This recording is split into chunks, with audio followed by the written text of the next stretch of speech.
Sussex skipper Ed Joyce, first of all, well batted. I mean, it's your third century of the season, and at a really vital time as well.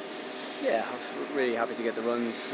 Probably needed them today more than any other day we've had. They're a very, very good team. Notts turn-ups are looking like a test side really with the amount of international players they have. So to get runs against such a good side in the situation we were in is very pleasing. I thought we did really well this morning when they were 400 for 5 to bowl them out for 450. I thought that showed a lot of character, especially from Stephen Goffin. Obviously he had a tough day yesterday, not for 80 or 19, to come back and get 412 shows the 420 or whatever it was, shows the mettle of the guy. And as I said, we showed a lot of hunger this morning. And then I thought they bowled really well on a tough pitch to bowl on, so fair play to them. We need to get some more runs tomorrow to avoid the follow-on.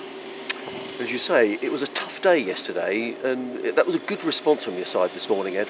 Very much so. I thought we possibly got the toss wrong, but one of the things we think here is, especially on these slowish Hove decks, is that if there's anything in it, it'll be in the first morning. And you take your catches, you never know what happens. He's obviously dropped a tough one, one you should catch maybe in the first over, and then luck didn't go away. Phil Jakes sort of took the game away from us a little bit with the way he played, but that's fair play to them. And as I said, we could have had them 3 or 4 down in that first session and kept them to the score of 300, and then we would have been quite happy with that. But they played really well. Samet's obviously in great form, and he's a very good player, and took the game away, as I said. But as you rightly say, we came back fighting today, and that's all we asked for our team.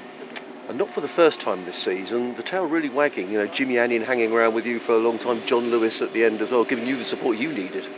Yeah, I think an important thing to do at the tail is to make sure you keep chatting and give them very clear instructions, because they can all hold a bat, but sometimes what's going on upstairs isn't maybe the right thing. So if you keep telling them what you expect of them, then they know if they've made a mistake or not. And Jimmy's been really good like that. Jimmy's batting's improved out of sight in the last 2 or 3 years, and he's a vital cog down the order for us. And Stephen Goffin wasn't his day, but he's done some good things down the order as well. And John Lewis was very, very good when he came in, because some quality bowlers bowling there, especially with the new ball Stuart brought up, since Peter Siddle, Shazad, all test bowlers, you know what I mean? So it's a great effort.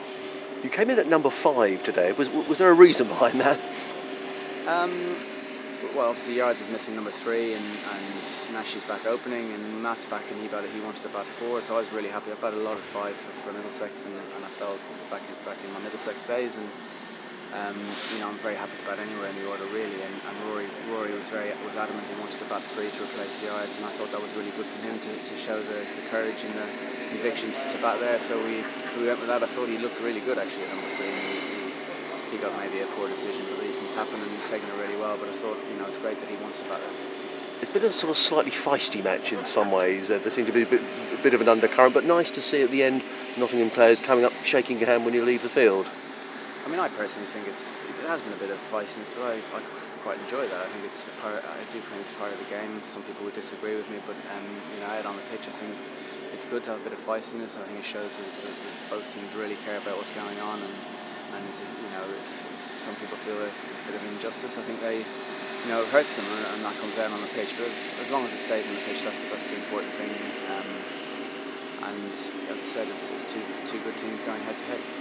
How do you approach tomorrow morning? The same as we've done tonight. We've got the new ball. I said 2 quality bowlers. They'll have a night's rest. They'll come back really hard tomorrow at us, and we're trying to get 300. We're trying to get past that follow-on. But if we don't do that and they make us bat again, then we have to bat long and bat really hard, because it's the only thing we can do. It's 2 days left, because they scored so quickly yesterday and played so well. Then we're behind the 8 ball. We know we've got someone in the second innings and needs to put their hand up and get a big score.